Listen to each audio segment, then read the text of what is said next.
Alright,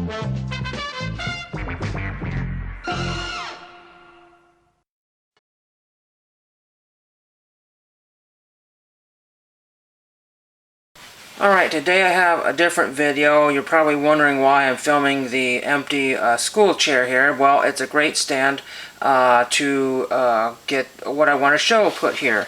So I haven't done this in a while. I've kind of abandoned the vinyl and music collectors on this channel here.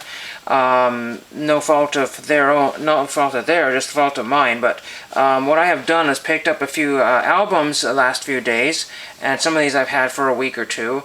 And there was just a ton of albums at the Goodwill bin. Some hippie donated their collection. And I say hippie because there was a lot of Indian music. There was some Ravi Shankar, Beatles, everything, Procol Harum, just you name it. And I'm not really big into knowing which ones are valuable, but I just don't see these very often. And so they were $1.29 an album, and at that price, you know, you should buy all of them. But I was in between one serious, you know, relatively serious collector, and then there was another collector that essentially, well, he wasn't a collector. There's some casual collectors. They left a lot of really good stuff behind, as did I. And then there was a third or fourth person there, and he just like, oh, kids will buy the dumbest things. And he has an antique mall space and grabs all the interesting stuff, you know, away from all the serious and fun people who really want to collect these things. And he just thought that the records that I bought were dumb. And we'll get to that in just a minute here. So hopefully I have all of them in order here. These are from last week here, and these are in the dumb purchase category. This is my fault, but essentially I pick things that I like and I want. You know, so here is the Kids from Fame. Hopefully you can see that here. There's the Kids from Fame live. I do not have this. I have the studio version, but I did not have the live version. We'll put that one back here. Though, unfortunately, the light source is going to block a lot of the record covers here. Let's see, that was, okay. And then I grabbed this one here, and somebody said, oh, that's not in great condition, it's very common, not very good, but I don't care. It's got Ed Burns, and it's got Ephraim Zimbalist Jr. there, 77 Sunset Strip. I may already have some sort of version of this one here, music from this year's Hottest Television Show. So you know exactly when that came out there. There's the back of it here. Again, very, not very good condition here, but again, at $1.29, I'm not really going to complain. And it's really nice that the Goodwill bins are leaving them out for other collectors to grab, like the second, and third, and fourth, and fifth chance collectors, because I can't get there every time they do a new rotation. Some people are there all the time. Now let's get to the ones that I just grabbed, if I can get to those. We might take a pause and grab some CDs here. So I grabbed some CDs, and I don't know if I'm going to keep these or sell these, but they were all brand new factory sealed. Again, $1.29. Why don't you grab the whole thing? But you know, sometimes you're looking to spend under $20. You don't want to spend $50 to $100, and you easily could have done that. These might be either kept or sold, I don't know. Tex Ritter, it looks like it says Vintage Collection, Tex Ritter, brand new factory sealed there. There is the back if you care. Set that down here. We have Clay Walker, that name comes up quite a lot, so I might as well have grabbed that one there. Might try to sell that one. Then we have Maddox Brothers and Rose, vintage style cover here. Know nothing about it here. It was originally $11.99 at Borders. So there's that one again. I've got windows all over the place here. I've got two windows here and a light source back that way, so not the best way to film here. And then we have Conway Twitty and Loretta Lynn. I was excited to find it. There are 24 greatest hits, 5 number ones including. And it's got Making Believe. That's one of my favorite ones that they did, so there's that one there. And then we have Tammy Wynette, Stand By Your Man. So that's another cool one. Again, somebody paid $12 for these things. They hoarded them up and never played them. I don't know. There was a ton of them. So there's that one there. And we have one more here. I don't know why I grabbed the Best of Dan Seals, but you know what? Whatever. Best of Dan Seals there. So that's really pretty neat. Pretty neat stuff if you like country music. Classic country. Vintage country. Now we'll get into the record albums here. Now this is the one that somebody was like wondering why I was going crazy for this one, and it had a very thrashed album. So what happened was the Goodwill bins gets things donated, and it always doesn't get distributed evenly. So there was half of a collection that came out, or partial collection, and then the rest of it didn't come out. and so we didn't know, and my friend left, and there was a ton of records. Well, I thought he had left. There was a ton of records came out, and he said, "Oh no, I have it all, duplication." But I saw this one here, that's American Top 40. All beat up. I don't know if you gave see the scratches, the dings, the dents, and this had just been thrown in the books, and somebody, you know, this is all probably damage from the Goodwill. And the reason why I say that is because this is a 4-record set, and it's totally thrashed. Now, why would anybody be going cuckoo for this? And what happens is it doesn't matter what condition the 4th record is. If you have 3 out of 4, that isn't good. If you have 4 out of 4, that's much better, regardless if this is bad condition or not, because somebody has a complete set. These are ridiculously rare. I found in the bins afterwards, American Top 40 with Casey Kasem. It took me 20 minutes to find the rest of the albums here. And the reason why I say that that one was damaged by the Goodwill store is because these are just 100% dead mint, like they were played one time and one time only. These are broadcast for radio here. So this is American Top 40 program 882-12, chart date 6/25/88. Things like Michael Jackson, I think Diana Ross, and Rick Astley and stuff, you know, were on this. So very interesting. Cheap Trick, The Flame, I think, is on this set here. There's not one of these for sale on eBay, and there's not one for sale, I think, on the internet. These are anywhere between $50 and $150. The farther back you go, the more that they are collectible. So very, very cool. I just could not pass that one up, and I'm so tickled to death to even find this scratched one here. I do not care. I will clean it up as best as possible and listen to it. But this guy said, what are you going to do with it? You know, live with it until you die and then get buried with it. I mean, you know, he's a reseller. He can't understand us collectors. And I did everything. I said, you know what, you're just bad news, and I left. Pretty much. I didn't say that to him, but I said, just leave me alone. I can buy it if I want. Then I found Magic Christian Music by Badfinger, and my friend who's a record collector, purist or whatever like that, he saw a little bit of crud right there that got there, but again, that probably slipped out of the holder in the bins, got a little scratching there, but the rest of the record is more or less in good condition, so I don't have a copy, especially for $1.29. Again, when these guys are doing records at $1.29, one guy was like, oh, that's cheap, you know, you should get all those. Another guy said, I wouldn't pay 5 cents for these dumb things, they're all trash. You know, so you get a lot of cheapskates. Even $1.29 is too much for somebody. It's really crazy. Then my friend was really excited. He really wanted this one, and I said, yes, I am. Yes, I'm getting this album here, and they thought it was pretty funny here. I don't have this one. He had not had this one. He had not seen this one, and I just thought that was really cool to have this old vintage Yes album. So again, a lot of vintage stuff here. Very, very, very cool there. So I'm glad to have that one. And this collection, more so than not, they were all in very good, you know, relatively lightly played condition here. Very, very happy to have that one there. I'm not a huge Yes fan. I mean, if I had listened to some of this stuff, I probably would have said, oh yeah, I'll grab all that. I think the last one we have here, unless I show some other stuff, I might show a few other things here. Here's Procol Harum, and I just thought it was a cool album cover. With the exception of Repent Walpurgis, for which Matthew Fisher may be held responsible. All the music was written by Gary Brooker, and the words by Keith Reed. The album was produced by Denny Cordell for New Breed Production. This is 1960s or 70, I'm not sure, I can't find the date. It's got a whiter shade of pale on here. Did not realize that'd be on this one. I don't know these things here because I'm pretty much for the vintage stuff. I'm another one.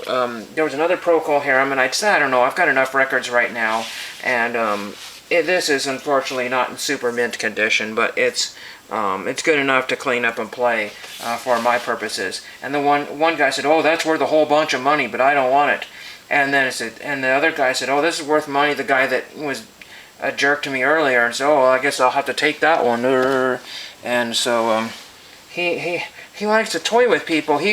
All of these resellers are like trying to reverse psychology you into throwing back your stuff or what. It just doesn't make any sense.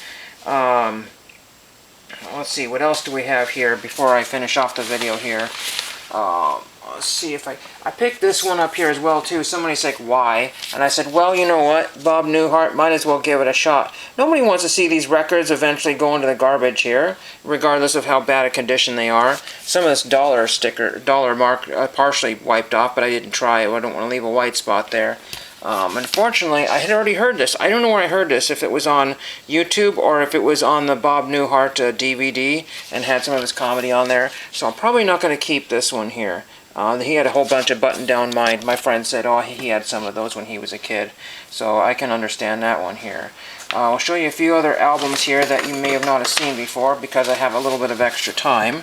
So what we want to do is we'll show you this one here.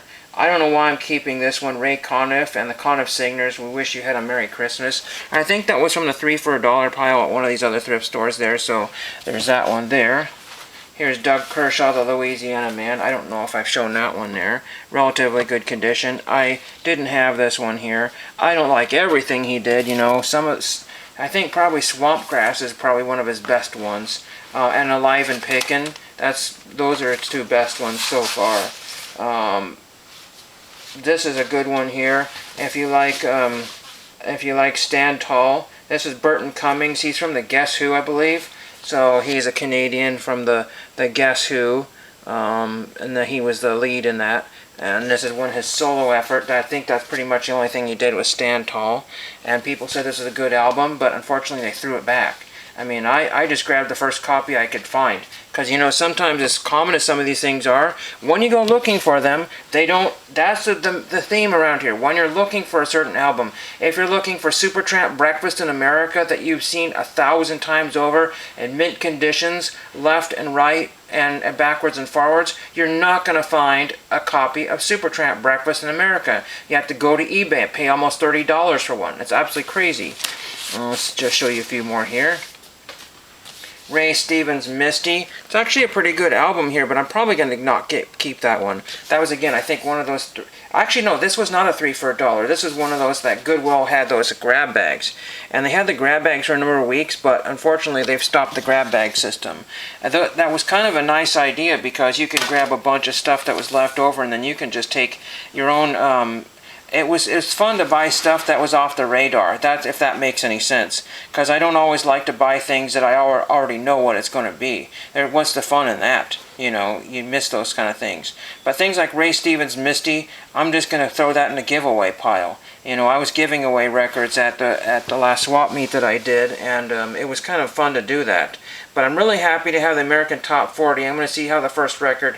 Unfortunately, you get all these naysayers out there. Oh, why are you buying this? This is dumb. I wouldn't grab that. I wouldn't touch that with a 10-foot pole. It doesn't matter. That's the thing that I learned from the YouTube record community for the most part.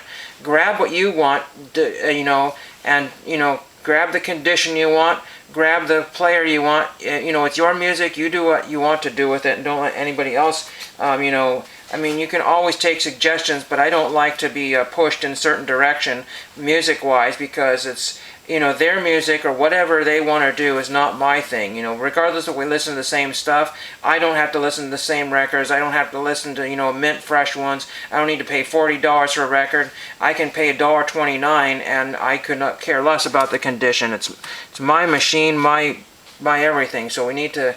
I'll show you a couple more here. I don't want to go on a rant here. Here's Kiss Love Gun. That was a recent pickup there. Again, people are like, condition. It's like, well, you know what? If you're going to be shopping at Goodwill for condition, then you might as well. Here's The Crazy World of Arthur Brown. That's cool. I think I showed that in one of the last videos here. Summer Lovers. I think this was one that came out of like a dollar sale here. The original soundtrack from the Filmways motion picture.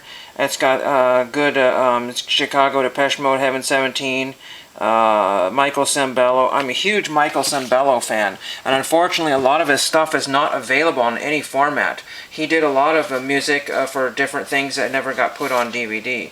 This is a good one here. David Benoit, Freedom at Midnight. He has that kind of Michael J. Fox look there. Not sure exactly why that is, but this is circa 1987. Yeah, 1987. He's a jazz piano player or something like that, but it's actually halfway decent. So I might actually keep that. That actually might have been one that I got in one of those grab bags. And then we have a few more here. Let's see if we can find Here's Tom Petty and the Heartbreakers. That's one that people kind of miss because it just looks like another album. You don't see Tom Petty. People don't, they see the picture first before they read it. And this was leftover. No one would grab it. I was like, grabbing a Tom Petty? It's got one of my favorite songs on it. Don't Come Around Here No More. And there's another one on here.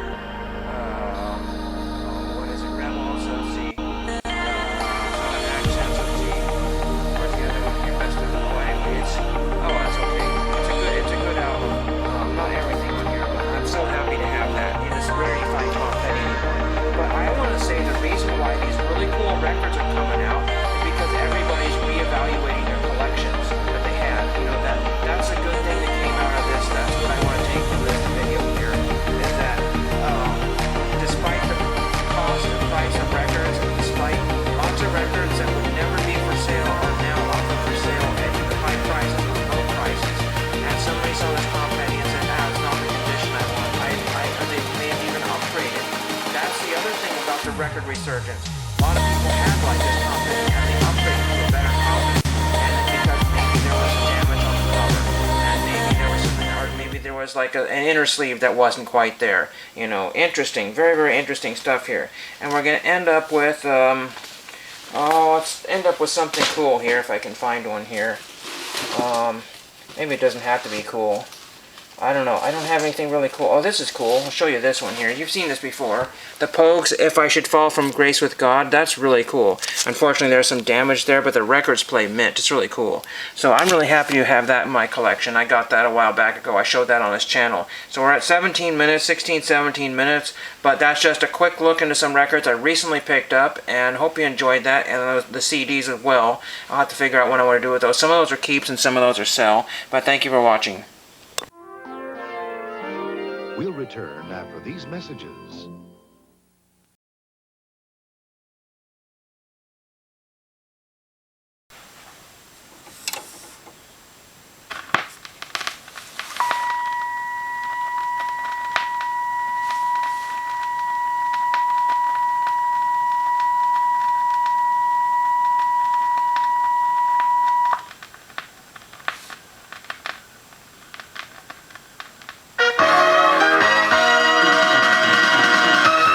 Into the home stretch now on American Top 40, counting down the most popular songs in the country and getting closer and closer to number one. My name's Casey Kasem, and on we go. Number 10! Def Leppard leap 8 notches and land in the top 10 for their second time. Sweet Success. Pour Some Sugar on Me. Step inside.